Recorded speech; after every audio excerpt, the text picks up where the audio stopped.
pagmamahalin sa iyo. Kaya sinabi, for God so loved Felix that He gave His one and only Son. So, ngayon, Lex, gusto ko na i-accept mo si Jesus as Lord and Savior. Tanggapin mo siya bilang Panginoon mo at tagapagligtas. Yun lang, Lex. You will be in paradise. Mapupunta ka sa langit.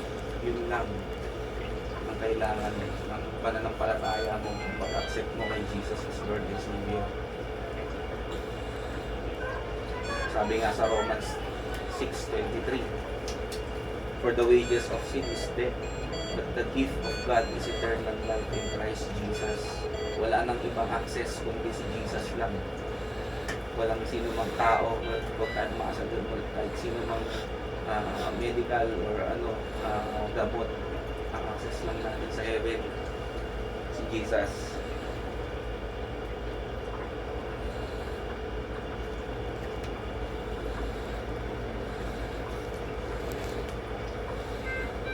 Ngayon, Lex, gusto ko lang sabihin sa iyo, i-accept mo si Jesus as Lord and Savior. Yun lang, i-accept mo si Jesus as Lord and Savior. Ngayon, magdadasal ko ta.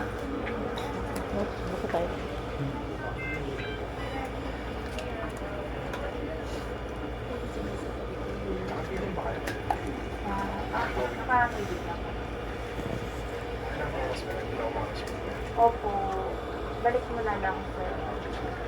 Ay, balikan mo.